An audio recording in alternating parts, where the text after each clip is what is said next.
And I'm inviting here Dr. Ruben Elamidian. He is a chairperson and associate president at the Department of World Politics and International Relations of Russian Armenian University to moderate the next panel. Thank you very much. The floor is yours. Thank you, Dr. Saakyan. Thank you for your kind introduction. So we're starting our first panel entitled Great Powers Competition in Eurasia in the Era of Changing World Order. A couple of technical things. So I would ask the speakers to keep the time limit. It's up to 10 minutes. So as soon as your time is over, I'm going to send a reminder and provide additional 1 minute. And now it's my great pleasure to give the floor to Dr. Gina Panagopoulou, who is coming from the University of Piraeus, Greece. And the topic of the presentation is Great Powers, Eurasia and the Pacific, the two pillars of the world, the golden apple of discord. And without further ado, so please, the floor is all yours. Good morning. Thank you very much. Greetings from Athens, Greece. It's my honor and my pleasure to be among you today. Thank you very much for having me here. And let me also share my screen as the previous speakers have done. So the topic, as the kind moderator said, is Great Powers, Eurasia and the Pacific, the two pillars of the world, the golden apple of discord. Let me first start with that. Let's explain the title a bit, why I have chosen this certain wording. Well, to my opinion, of course, lately we have seen that the Pacific has also risen to a level that it is somehow like Eurasia. I mean that great powers like the US and China are in a rivalry concerning who is going to dominate each of the two areas more. So I would say that Eurasia and the Pacific tend to be the two pillars of the world because what happens there affects the whole globe. And since these two are what is at stake, I chose to call them the golden apple of discord. So I will present my research questions and hypotheses, then the theoretical framework, then the two case studies in brief, and I will end with the conclusions, of course. So the two main questions here are, will the Pacific replace Eurasia as far as the importance is concerned? Will they be equal or not? Will any of the two be more important to the great power struggle? Will they be equivalent? And my hypothesis is that if an area stands at the crossroads of two or more continents, like Eurasia and the Pacific, then it becomes the golden apple of discord. So I have chosen a Macindarian perspective here. Here is a map from the famous scholars, the Geographical Pivot of History 1904 speech. I'll go back to the map in a while again. So he argued that Asia and Eastern Europe, which are the heartland according to him, had become at that time the strategic center of the world island, which was a result of the relative decline of sea power at the time against land power, and also of the economic and industrial development of southern Siberia. And he also goes further to say that the role of the UK, Britain, and the US should be to preserve balance between powers contending for control of the heartland, which brought to my mind the AUKUS Pact, which is one of the case studies. So here is the map again. Mackinder says that the pivot area is Eurasia, and then there is the inner crescent and the outer crescent. The Pacific is in between the two crescents, let's say. So this is where geographically we stand. Okay, the first case study I have chosen is the Afghanistan situation, because Afghanistan is an area that both the Soviet Union and the US had tried to conquer, let's say, but both of them were unsuccessful in doing so, because after long wars, 9, 10, 20 years presence of the US, both of them had to leave eventually. So it cannot be argued that they were successful in their pursuit. As we saw in August, the US took their army back with all the situation that occurred after that. On the other hand, the other great power, China, seems to have to start having a great economic presence there. And some have argued, is this a reaction to balance the AUKUS pact? So the US, the UK, and Australia are doing the pact, and China is going into Afghanistan to balance it. This is a question, a rhetorical question, excuse me, a rhetorical question to keep in mind, but it also shows the importance of Eurasia. The other case study I have chosen is the AUKUS pact, as I said, which is a security pact. And since it aims at the Pacific, it has raised China's concerns. And this is also clearly shown in the fact that China condemned the pact as extremely irresponsible. On the other hand, the leaders of the three parties of the pact said that security concerns have grown significantly in the Pacific area, and that's why the pact was inevitable. So, my conclusions, I would like to be brief, and I can accept any questions in the discussion. I will be happy to. My conclusions are that the Pacific region has risen to become the theater of great power struggle, just like Eurasia. So we have both of them being somewhat equal at the moment. And I consider both of them of significant importance. Why is that? Both of the areas have got tremendous amount of resources, mineral, natural gas, energy resources, and both of them are critical for trade routes. And in trade routes, let's also include the energy trade routes. So that third point concludes the last point, that great power competition happens around the control over resources. Who controls the resources? The one who controls resources and routes becomes the hegemon, let's say. And in the struggle, one power tries to balance the other due to fear that one of them will become supreme and the other will become of less importance. So this is why we observe this kind of behavior between the US and China. Thank you very much. I chosen to be brief. Thank you for your attention. I hope I said that well. And I'll be happy to you told it great. Thank you. Thank you, Dr. Panagopoulou, for your great presentation. And specific thanks for keeping the time slot. Thank you for that. But the topic is very interesting.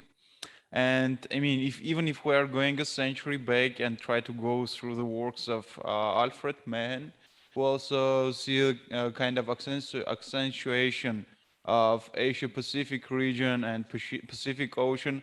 And I hope it very much that in the Q&A session we are going to be back to this topic. Thank you. Okay, so I would like to ask you to go to the next speaker, and then we are going to be back to the professor. So now it's my pleasure to introduce to you Dr. Sevan Erdogan, who is coming from Recep Tayyip Erdogan University, Turkey. And the topic of the presentation is the implications of the common choice for multilateralism of the European Union and China for the multipolar world in the making. Please, Doctor, the floor is all yours. Thank you very much, Chair. Dear colleagues and participants, I am very glad to become a part of this event, and thank you very much for the organizers for this opportunity. My presentation will be about the EU's and Chinese approaches to multilateralism within an international political system experiencing a transitional period and the transition towards multipolarity. The ongoing debate concerning a shift towards multipolarity with the rise of new powers, as notably China, and the EU's and China's common choice for multilateralism motivated me to study on this subject. And in my presentation, I will not use any PowerPoint, but my presentation will compose of 3 parts. Firstly, I will talk about the concept of multilateralism in relation to multipolarity. Secondly, I will provide a short account of China-EU relations by considering it in its historical phase. And finally, I will try to elaborate on China's and EU's way of multilateralism and their understandings from multilateralism, and I will conclude my presentation afterwards. As you may be familiar with the concept of multilateralism, it's closely linked with multipolarity, and they are frequently coexistent in the international political system, whereas multipolarity is more about the distribution of power within the international political system. Multilateralism cares more about the interactions among the actors in the system and the mechanisms used by these actors during their interactions. Multilateralism is more like a choice of the actors within the international political systems. And in the multipolar systems, based upon high level of dependencies, multilateralism becomes an imperative, just like the current one, which is including many complicated and very pressing problems, which need certainly collective actions of the all the actors, just like terrorism, illegal migration, or environmental degradation. But the dominant characteristics of the multipolarity in the system determines the nature of multilateralism. And in the current one, it can be either in the form of cooperative or competitive. If it is based on competition, there we will hear more about national power and national power interest calculations. But if it's based on collaboration and cooperation, we will hear more about shared norms and institutions. When we look at EU-China relations briefly, we can say that their diplomatic relations started in 1975, and after the initiation of their relations, the economic aspect of their relations, especially trade aspect of their relations, developed significantly. And after the Tiananmen Square protest, the EU started to apply some arms embargo to China. And afterwards, China insistently demanded from the EU to lift such sanctions. But during the 1990s, EU noticed the rise of China as both military and economic power and actively supported the China's integration and reach to the multilateral platforms, not especially World Trade Organization. And EU defined their relations as a partnership in 1998. And their relations reached to the level of strategic partnership in 2003. And the parties mentioned their mutual interest to cooperate in achieving mutual benefits, such as trade, investment, and energy. But the dominant parameters of these relations experienced a significant change in the last decade. Most importantly, China was no more a country of cheap labor and low-cost goods. Instead, it was exporting high-technology goods, and it's also exporting its surplus of capital. The EU started to extensively problematize its rising trade deficit to China, and the issues of human rights and intellectual property rights have emerged as areas of contestation in this relation. As a result of such contestation, and the EU started to define China as a systemic rival by 2019. And currently, the relations between these two actors contain both the elements of cooperation and contestation simultaneously. When we look at EU's approach to multilateralism, multilateralism is an indispensable choice for the European Union, because the European Union gained its existence as a result of a multilateral process, and multilateralism has always become at the core of EU project.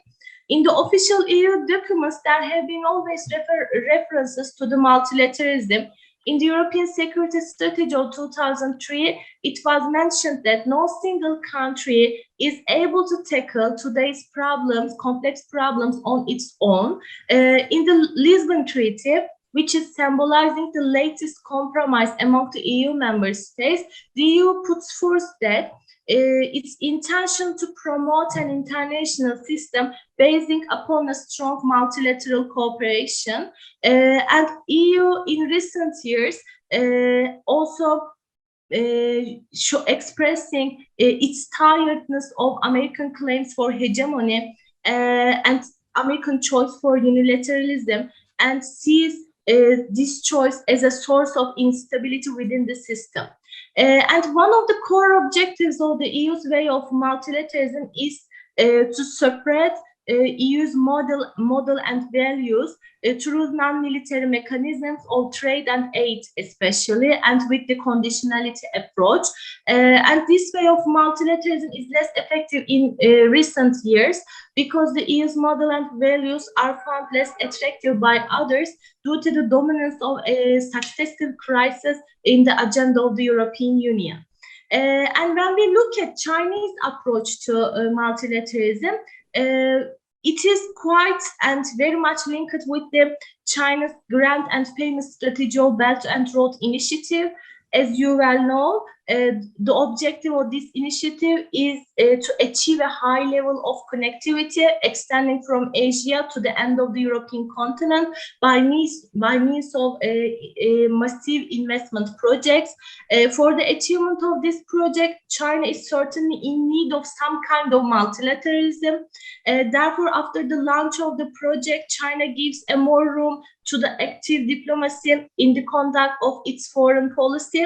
Besides, in the last decade, its rising power and influence, China is started to act a more responsible player of the international political system, getting involved in a large number of issues at the global agenda, and it also actively participates into international organizations, and international organizations are seen mostly by China as a useful mechanism to control the American power. And China also wants some minor revisions in the dominant parameters of the international system in order to have a more fair and equitable, in order to make it more fair and equitable for all, which sees with such revisions, China thought that such system will serve better to its own interest. And also, China sees a peaceful international environment vital for the realization of its national interest, mainly for the maintenance of its economic development performance. However, the country puts more value on the principles of sovereignty and independence in comparison to other international law norms. This may pose a limit to the multilateral approach of China. From the Chinese perspective, I can say that multilateralism is like a means allowing states to fulfill their own individual goals in a setting of dialogue and mitigating the risk of violent conflicts between the states. Therefore, it's not an end, but a means for China. And in conclusion, we can say that both the EU and China desire to become a part of an international political system lacking any types of great power rivalry, because such a rivalry has the potential of damaging the current peaceful environment of development. Besides, they have a common hatred for the unilateral tendencies in the international political system. And so these commonalities open a door and create an opportunity for their cooperation to create an international system in which multilateralism dominates. And but there are differences between these actors, especially in terms of their political systems, their cultural traditions, their norms and values, and this creates a ground for a contestation among their relations. So this can affect their cooperation for a greater multilateralism. And such differences become a source of mutual doubts and create the problems of reliability. However, until so far, despite their diverging perspectives about the content of multilateralism even, China and EU managed to establish cooperative relations, and as long as they control the level of contestation between their relations at a manageable level, the two actors may continue to form new ties of collaboration to ensure the dominance of multilateralism in the international political system. And this is the end of my presentation. Thank you for your listening. I wish you all a happy new year. And see you at the discussion part. Thank you. Thank you very much. Thank you, Dr. Erdogan. Actually, the topic is very actual, and all of us know that there is a wide debate around what kind of phase would developing or evolving world order has. So please, so thank you for your contribution. And again, I'm hopeful that we're going to go into the details during the Q&A session. Thank you. It's my great pleasure to introduce Mr. Sebastian Contin Trillo-Figueroa. Sorry if I'm pronouncing your name wrongly. So with AsiaGlobal Fellow, AsiaGlobal Institute, University of Hong Kong. And the topic of the presentation is seeking strategic sovereignty, the forthcoming Sino-European relationship within the Indo-Pacific. Please, the floor is all yours. Thank you, Dr. Elamirian. Was well pronounced, don't worry. Good afternoon, distinguished authorities, professors and guests. Let me thank Professor Sakian for the organization. During pandemic times, you have been able to celebrate 3 conferences. Congratulations on all your efforts and outcomes. And I prepared a presentation, but I'm having some issues in the computer. So please let me know if there is any problem during my speech. Well, I share the honor together with Professor Sakian of having been selected by the University of Hong Kong as their fellows. We are working on geopolitical topics. One very close to me is the relationship between the European Union and China and the developments in the Indo-Pacific.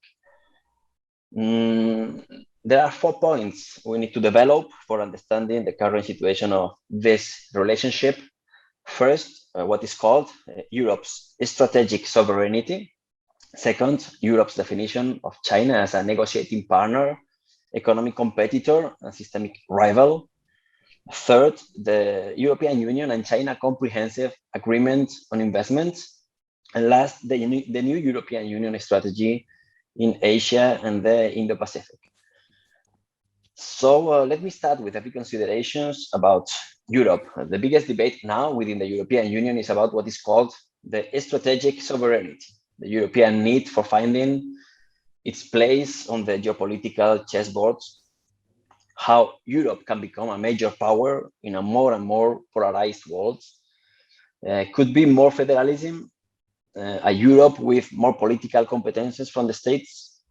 Well, it could be, but actually several member states are unwilling to give up more of their autonomy. And in fact, this is the eternal problem. The European Union is said to be always in crisis, but we shouldn't forget that it was founded 70 years ago. And today it has 27 member states, and each of them has also its own interests. So as you can imagine, achieving cohesion is difficult, and this becomes always a major disadvantage in a fast changing world, requiring swift decisions to address complex problems. The purpose of the European Union was to build an organization for bringing peace to a continent that was destroying itself after provoking 2 world wars. So it started as a soft power because probably couldn't be something different. Hard power at the time was the business of NATO, and therefore it was founded on principles as peace, solidarity, multilateralism, as Professor Erdogan was talking right now, or human rights. And along the way has become a world economic giant, mostly thanks to its single market. But the member states' points of view and those of the European institutions are never perfectly aligned. So this is why Kissinger was supposed to ask, ironically, who do I call if I want to talk to Europe? And because every policy decision and process is complicated, and the majority rules also have limited the quality and the ambit of any agreement. But what we call Brussels is in fact an administrative machinery where policymakers from all the 27 states work on a unified effort in institutions that you know as the Council or the Commission. And in doing so, Europe has become a regulatory power, setting rules and standards for commerce and investment worldwide. So in other words, the economy over politics was an easier way to find common grounds, and this is why Europe has traditionally focused on economics. Actually, 30 years ago, Europe was called an economic giant, a political dwarf, and a military worm, a description that unfortunately might still apply today. And Europe has managed its weaknesses by relying on its traditional ally, the United States. Politically, they share common interests, such as the protection of an expansion of liberal democracy, the rule of law, the free markets, while depending both of them on NATO for joint security. However, this relationship was shaken in 2011 when President Obama announced the pivot to Asia, admitting that the geopolitical and economic center of gravity was shifting eastwards, and the concerns worsened with President Trump, and we were expecting the European leverage to rebound with President Biden, but there hasn't been so far any solid re-engagement, rather the opposite. We have gone from the America First to Made in America, and this is the scenario now, a key issue that is pushing Europe to become, to have a stronger relationship with China. Considering that Europe defines China as a negotiating partner, an economic competitor, and a systemic rival. Why? As I mentioned, the European Union is a perpetual work in progress, leaving open loopholes that other countries exploit.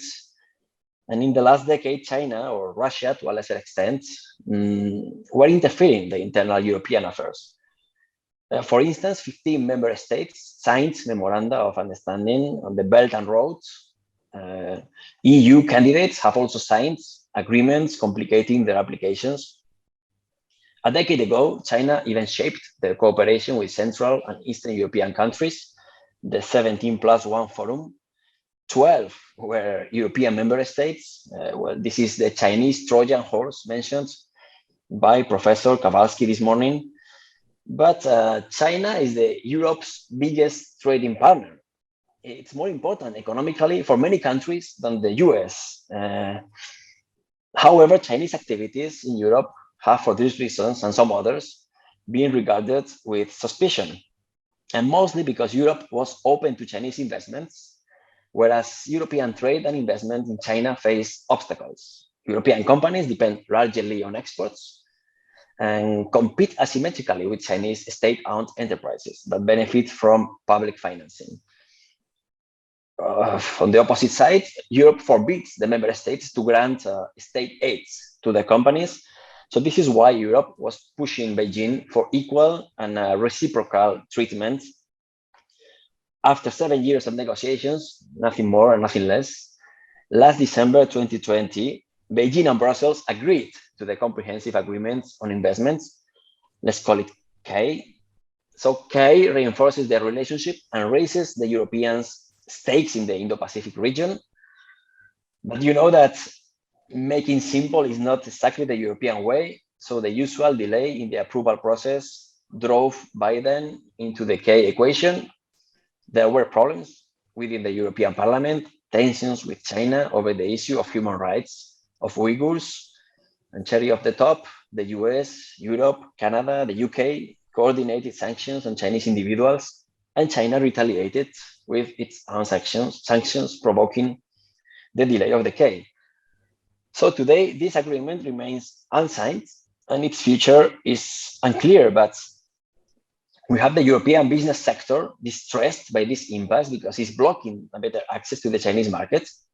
And as a consequence, it's frozen in the creation of jobs and the possibility of having a better competitiveness. So, well, the question is, could China have fulfilled its K commitments? We have to consider that the agreement was reached when President Xi was launching his dual circulation strategy for building self-sufficiency, which could be seen as the opposite of K. But regardless of what happens with this agreement, Europe and China were able to demonstrate that can conclude relevant deals, developing a closer relationship. So we can consider K as a flagship initiative of the European strategic sovereignty. And now the strategic sovereignty concept is widening, associated with the need for a common approach to security, to build a European collective defense, independent from NATO, but complementary, driven by growing mistrust of the US, because we have the US with Five Eyes, Quad, AUKUS. If the top priority for the US is the Indo-Pacific, the transatlantic alliance has become secondary. So in all this scenario, the European Union released its strategy for cooperation in the Indo-Pacific the same day AUKUS was launched. This is why it was highly noticed. And let's talk briefly about it. The strategy says that the Indo-Pacific is increasingly strategical for Europe, intends to increase its engagement with the region to build partnerships. Definitely, the European Union wants to have a say where the key maritime worldwide trades, the heart of the global production and the core of the geopolitical decisions are turning for the following years. No time to analyze more deeply the strategy, but China is mentioned more times than expected. The strategy remarks Chinese activities in the sea and in the Taiwan Strait. In the end, was the Indo-Pacific strategy a relevant step forward in asserting European strategic sovereignty? Well, it is an important step when other projects as the Global Gateway or the strategic compass have been launched since then, but I'm finishing now. To sum up, the world used to be a place where Europe was comfortable, but times have changed. The global geostrategic landscape has shifted, and the European Union should naturally consolidate as a genuine power in a world ruled now by zero-sum logics. So the answer probably relies on a stronger foreign policy. We know that Europe focuses on geopolitics, but with an economic emphasis. And one essential way to encourage this approach would be to further a Sino-European understanding. There are more topics than trade that require frank bilateral discussion between European Union and China: climate, supply chains, artificial intelligence, relevant issues as well to the growing relationship between the EU and India. And Europe should aspire to consolidate as an autonomous, genuine, and influential geopolitical power, willing to fulfill a full-time leading character in the coming years. And for that balance of forces, this could be in the interest of China. So thank you very much, and hope to debate with all of you soon. Thank you. Thank you, Mr. Trillo-Figueroa, very much for your very interesting presentation and talk. It's very urgent. I mean, the topic and significant. because the evolving relations between the EU and China are going to impact the whole Eurasia, both in Indo-Pacific and also, for instance, in our region, in the South Caucasus. So that's why I thank you for it, and again, I hope for a discussion in the Q&A session.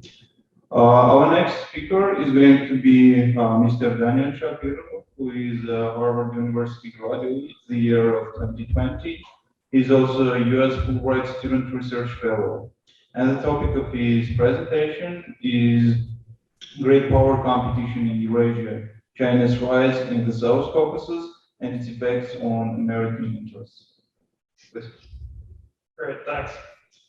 Hey everyone, as Ruben mentioned, my name is Daniel Shapiro. I'm a 2020 graduate of Harvard University and a current Fulbright Research Fellow based at the American University of Armenia. My main focus is on the former USSR, but obviously as an American, the US-China relationship is important to me, and as someone who's based in the South Caucasus right now, I've kind of tried to meld these together into a presentation. So first of all, I just want to thank Mateusz for the opportunity to present my research views. And also for the Russian Armenian University for hosting this conference today as well. So my talk today focuses on China's presence in the South Caucasus and how this could affect American interests and the overall great power balance in the region. Before I start, just want to point out that these are my personal views and don't necessarily represent the positions of the US government. Okay. So over the past few years, China's economic presence has grown in all three South Caucasus states, so Armenia, Azerbaijan, and Georgia, paving the way for an increase in Beijing's geopolitical influence in the region. According to World Bank data, since 2005, as you can see, I think this is the right graph, yeah. Chinese trade turnover with Armenia, Azerbaijan, and Georgia increased around 2,560%, 700%, and 1,980% respectively, which compared to these countries' analogous dynamics with the US, 11%, 300%, about 296% respectively, these numbers are quite significant. Since 2013 alone, which was the start of China's Belt and Road Initiative, trade turnover with China has increased around 108% in Armenia, 233% in Azerbaijan, and 67% in Georgia. While Beijing's moves in the South Caucasus will likely provide many material benefits to local residents, as well as increased access to global markets, the region is also strategically sensitive to many interested countries as well, including the United States, meaning that this is a phenomenon that deserves further analysis. So investment's grown as well, mainly through the involvement of Chinese banks and funds in the region. So logically, given the Belt and Road Initiative's emphasis on infrastructure development, one heavy investor is the Asian Infrastructure Investment Bank.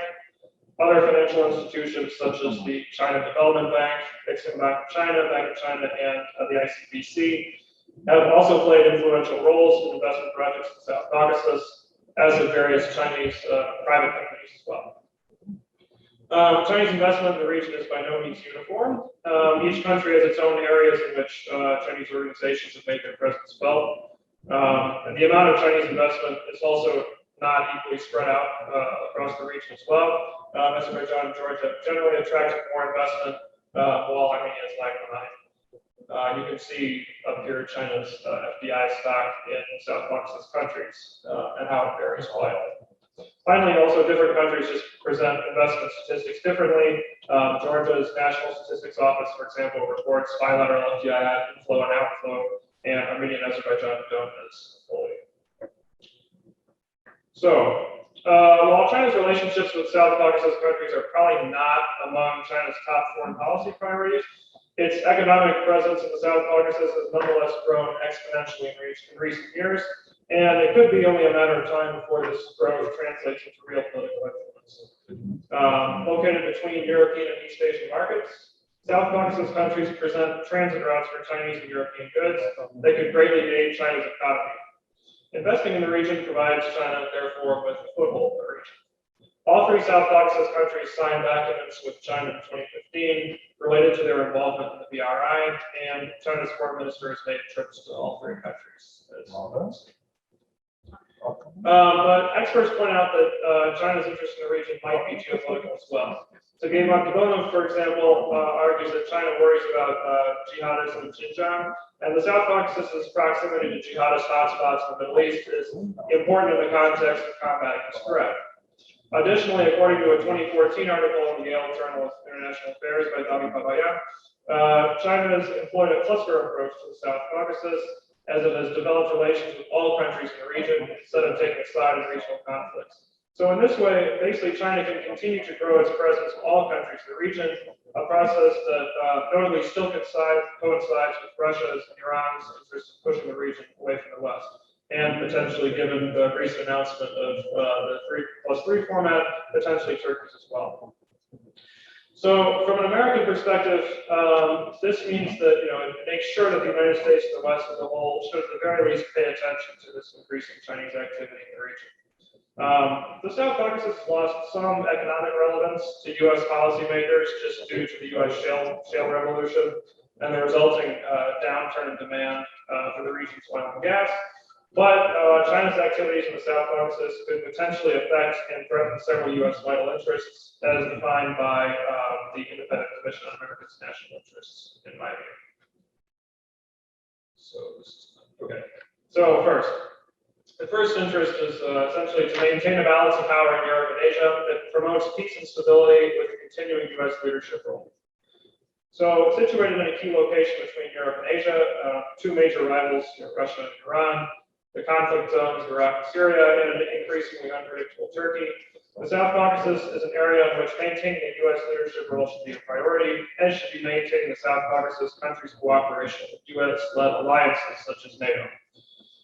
Just looking, Georgia, for example, provided the third largest contingent of troops who were in Iraq, behind only the U.S. and Great Britain, and was the largest non-NATO troop contributor to the war in Afghanistan as well. Armenia, meanwhile, sent peacekeepers and a demining battalion to Iraq, aiding the U.S. in that effort. An influx of Chinese money could just disrupt these partnerships and American influence in the region in the future. Second one is to ensure the viability and stability of major global systems. So this is trade, financial markets, energy supplies, and the environment. So regardless of whether or not the U.S. itself needs to import South Caucasian oil, which accounts for significantly less than 1% of the world's oil reserves, or gas, which I think is the same, disruptions of supplies of energy from and via this region can impact global prices that would then impact the U.S. Moreover, America's European allies do consume around 66% of the oil that Azerbaijan, for example, either exports or transits. So promoting European access to non-Russian energy is also generally a priority for the United States. And should South Caucasian energy resources get redirected toward China, the U.S. could be forced to deal with a Europe that's more heavily dependent on Russia than before, and an energy market permanently flux.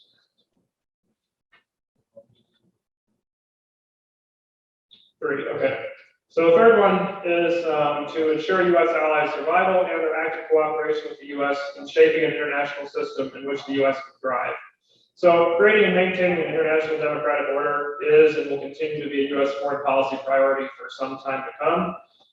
Countries such as Armenia and Georgia are relatively free societies in an otherwise non-democratic part of the world. So the worry in the U.S. is that the addition of investment and interest from China could damage freedom and transparency in the region, thereby potentially undermining their cooperation with the U.S. and building more democratic institutions worldwide. Additionally, China's interest in increased presence in the South Caucasus points to the overall depth of China's geoeconomic aspirations. And the fact that countries in the South Caucasus are turning more toward China for money highlights China's global aspirations, again undermining America's ideal vision of an ideal international system. So for now, the South Caucasus remains largely on the back burner for American policymakers. The region wasn't mentioned in Trump's national security strategy, or for that matter, Biden's recent interim national security strategy. And apart from visits by then Secretary of State Hillary Clinton to each country during the Obama administration, official American interest in the region has been unfortunately tepid, except for when hostilities flare up. And even then, as we saw last year in the 44-day war in Nagorno-Karabakh, the U.S. still played a relatively minor role. But all the above factors make monitoring Chinese investment in the South Caucasus nonetheless important for American policymakers and thinkers now. And as relations between China and the South Caucasus form, while Sino-American relations cool, they'll be important in the coming years as well also. And although China's interests appear largely economic for now, they could turn more overtly political very quickly as Chinese influences rise in the region. Such developments could prove detrimental for the U.S. in the U.S.-China great power competition. These are aspects that American politicians generally tend to worry about. So thanks very much, and looking forward to this discussion. Thank you, Daniel. The topic is very significant because we see rising major power competition in the world, and generally speaking, it impacts the regional security environment also in the South Caucasus. That's why it's important to go into that kind of debate to figure out any strategic environment we're going to have, or where we have now and we're going to have in the future. Now it's my pleasure to present Mr. Mateusz Ambrożek, who is a PhD candidate at the University of Warsaw, Poland. And the topic of the presentation is equal distance but not hedging, maintaining equilibrium by Japan and the US-China competition. Please, Mr. Ambrożek, the floor is all yours. Thank you for introducing. Please let me share my screen because I have a PowerPoint presentation. So once again, welcome everyone. My name is Mateusz Ambrożek and I am a PhD candidate in political science at the Doctoral School of Social Sciences at the University of Warsaw. The topic which I will be presenting you today is the project of my PhD theory, which I called maintaining equilibrium theory.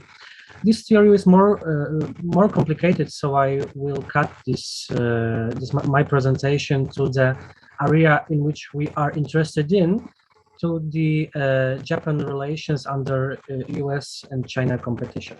But before this, I will introduce some kind of overview of my theory.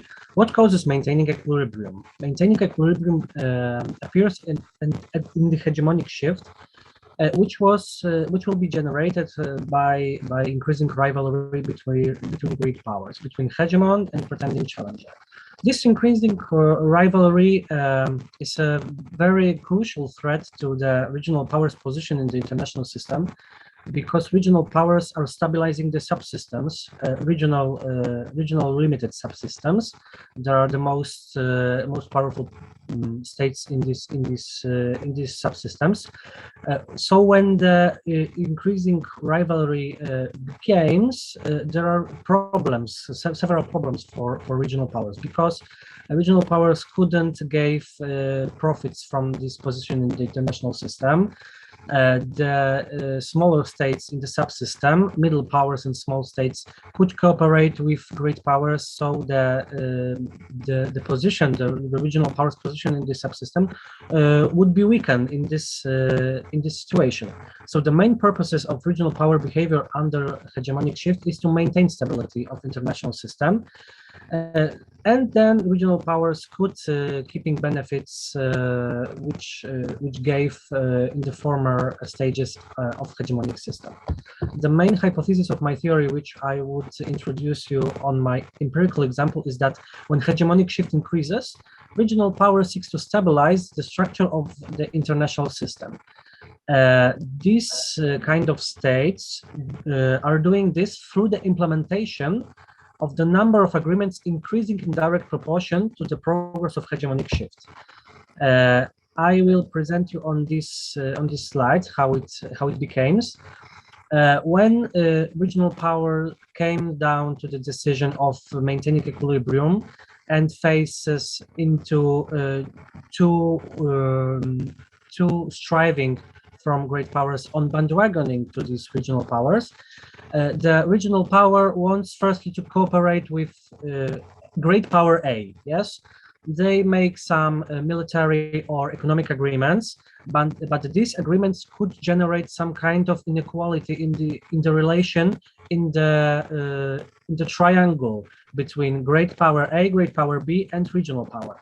So where the regional power cooperate with great power A, it noticed that problem and strictly wants to cooperate with the second great power B. And this process are circular process when regional power equally changes the type of cooperation between the great powers in the international system. Now the case of Japan, why I should what I should allow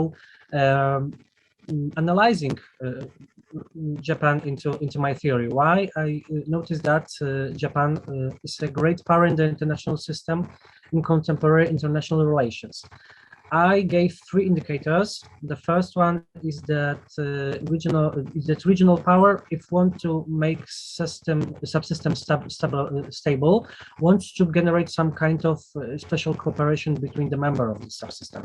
And I think that the strategic partnership with Vietnam, Malaysia, Indonesia, and the closer relations between South Korea, and so on and so forth, generate some kind of pressure of this regional power to the state, which makes some cooperation between the states stronger.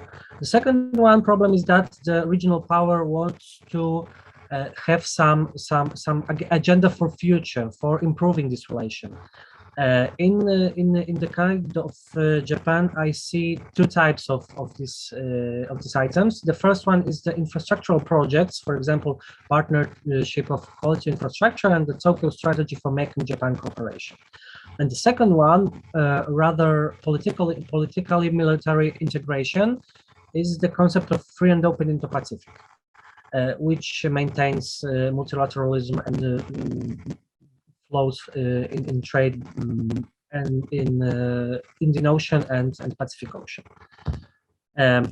The time framework which I used in my theory is the years 2017-2019. These 3 years are very small in the timescape in the hegemonic shift currently, but I think that very large of interaction between regional power and the great powers should be analyzed very directly and very close. And in my opinion, these 3 years are interesting to generate some kind of inferencing how regional power maintains equilibrium. Before maintaining equilibrium, before the 2017. We observed the US-Japan alliance as an East Asia stabilizer. It is obvious that this kind of alliance guarantees security in this area. When Donald Trump comes to power, we observe worsened relation between Japan and the US because of increasing uncertainty in bilateral relations. The peak moment, in my opinion, when this uncertainty increases the most is the US withdrawing from TPP, because TPP was very important agreement from Japanese point of view. It was introduced in Japan Grand Strategy, and when US withdrew from this kind of agreement, the relations between US and Japan badly worse. And in this situation, we observe something kind of changing Japan perception on the situation in the international system. The United States in this moment was treated like unpredictable partner because we have some kind of military cooperation, but unpredictable because we couldn't predict how US won't behave in the future. At the same time, Japan wants to increasing the relation with China by OBOR and RCEP. So in case of Japan, we could observe something like strategic dilemma. So should go with China, with the US, or independently? And I think that Japan in the 2016, in the last months of this year, choose the third option, maintaining equilibrium with both great powers and increasing multilateralism. When we came to 2070, we observe striving for maintaining equilibrium by increasing cooperation with China and distancing from the US, because in the February we observed Trump's pressures for a free trade agreement without Japanese enthusiasm. So this generates some kind of further distancing in this between these states. But in June, Prime Minister Abe declared that Japan will join into a war, but without improving bilateral relation. Japan declared that they invest in the infrastructural projects, but without any closer relation between China and Japan. In the second half of the year, we observe increasing pressures from Trump and finalizing agreements on other. So Japan relations between US and China in this moment was at the equal level of intensification. In 2018, when Japan begins maintaining equilibrium, we observe in the first month something kind like preparation on this process. The first one is signing EPA, a free trade agreement with the European Union, and TPP 11, which was something kind of changing version of TPP without United States. The tipping point when the Japan increase begins the strategy of maintaining equilibrium is the trade war initiation by US in the March 2018. Imposing tariffs on Japan by the US generates some kind of necessity to replace the supply chains in Japan. So the most close trade partner by Japan in this time was China, because of increasing cooperation with One Belt, One Road. Moreover, in April 2018, we have meeting between Trump and Abe without any results. And June, we have the escalation of potential tensions, and this is very interesting point in my opinion, because we observe that China-Japan relations are full of conflict in this place. So in June, we observe increasing cooperation in military coordination issues. The bilateral agreement in which China and Japan declared that they could send the information and want to coordinate actions in the South China Sea. And in June, we observed the Trump-Kim meeting in Singapore, and Japan. I'm sorry, your time is over. Please go to. Okay. So I go to the 2019 shortly. In the first 4 months, we observed the equal cooperation with both sides, but when Abe's consent to talk about free trade agreement with the US, we observed increasing preferences from Washington, and the process of maintaining equilibrium comes down. So comes to conclusion, maintaining equilibrium by Japan was its grand strategy in 2019 and the first 4 months in 2019. Japan maintains equilibrium with the US by military relations, while economy was the main object of cooperation with China. From April to December 2019, maintaining equilibrium shifted to the great cooperation with the US. So we could conclude by that maintaining equilibrium was caused not by structural problems, but by uncertainty resulting from the behavior of the US president. When this uncertainty disappeared, when Trump seemed to be more responsible, Japan turns back to the closer relations with the United States. Thank you for your attention, and if you have some questions, please ask me. Thank you. Thank you, Mr. Ambrożek. Thank you very much for your very interesting presentation. And it's my pleasure now to open the floor for Q&A session. We have time for like 2-3 questions. So please, do you have questions from the? Any questions from the Zoom audience?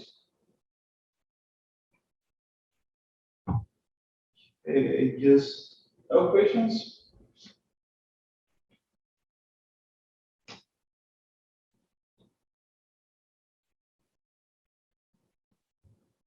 In that case, I'm going to warm up a bit and ask my first question to Dr. Erdogan. So once again, thank you very much for your very interesting presentation and your elaborations on the development of multilateralism. And my question is the following: what do you think if the new phase of the multilateralism is going to be kind of continuation of the institutional system or global governance we have at the moment, or we're going to have something new? Why I ask this? Because it seems that the current global transformations are also kind of crashing out the post-dump system. So, what is your opinion on this? Sorry. Now So it's a tough question. It depends on the choice of actors about which kind of multilateralism they will choose for. If they believe in the usefulness of current institutions, I think they will continue to keep them. For example, the current institutions was mostly formed by the United States, but now the United States is the actors mostly challenging such institutions.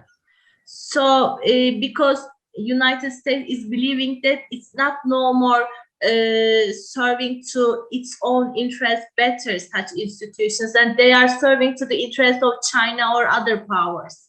And I think China currently sees such institutions useful. European Union always found them useful because by character as an actor, it's also an international institution. So it depends the the power distribution of power and the choice of such power centers about institutions and norms. And I believe that they will continue with them because such institutions are providing a certain level of stability to the systems, and they are also providing some dialogue channels, communication channels there. So for now, at least in the short or medium term, they will continue with such norms and institutions. But in the end, maybe they may be changed among them, or there may be revisions within institutions and norms, dominant norms of the system, but it's really difficult to make an exact assumption about it. I hope I helped you. Thank you very much. Yes, I mean, I don't think that there is kind of single answer to this question, and there is debate. So thank you very much for sharing your opinion. Thank you. Do we have some other questions? Was it successful to warm up the audience? No. Okay. In that case, I will ask one more question, and I would like to address my question to Mr. Trillo-Figueroa. So there is this opinion that both the EU and China are manufacturing powers. That's why the clash of interests and hence also kind of physical clash is inevitable between the sides. I'm wondering, what is your opinion on this? Do you think any shares or prospects for cooperation, or do you think the conflict is inevitable? Thank you. Well, thank you. You know, actually, they're cooperating. My feeling is that they are really cooperating, and there is an issue I didn't mention before. That is defense. Well, defense is kind of benchmark for having an agreement among any multilateral organization, country, or superpower. But now Europe is trying to shape a common European defense strategy, not really relating it to the Indo-Pacific, because it would be very difficult. Not all European countries feel China as a military threat at all, the way that the US or some Asian countries do, of course. But nor Europe, neither China have any intention of forging a security alliance. this is a topic where probably the only one, they can't get any agreements. Actually, Europeans still prefer dialogue to fight. This is at least the new way after provoking, as I said before, 2 world wars where everyone had to be involved. So as for the growing efforts by the US to contain China, Europe also is not that concerned. So this is why I think that there are points in common or places where they can meet. Actually, the US actions could eventually inspire the European Union to strengthen its relationship with China beyond than trades and investment, which is the current situation.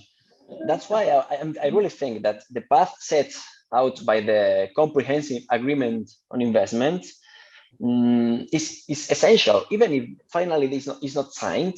Well, it's very important that they developed this relationship, but Europe and China are going to understand each other from my point of view as long as China behaves more like a partner in the Indo-Pacific region than a strategic competitor, which is a way that China is using also everywhere right now. Thank you. Thank you very much. No more questions? Okay, in that case, I will ask the last and third question. I would like to address my question to Mr. Shapiro. Actually, as demonstrated in your presentation, so we saw that on one hand there is a rising economic presence of China in the region. On the other hand, we saw that there is no, let's say, strategic interest from the US. Yes, so one process, and we have another rising China, and you also demonstrated that, generally speaking, the US is interested to kind of deter China. Do you think that the Chinese rise in the South Caucasus will push decision makers in Washington, D.C. to take more decisive steps towards the region? Yeah, thanks for that question. I mean, first of all, I don't think it's going to be like just rising Chinese presence in only the South Caucasus.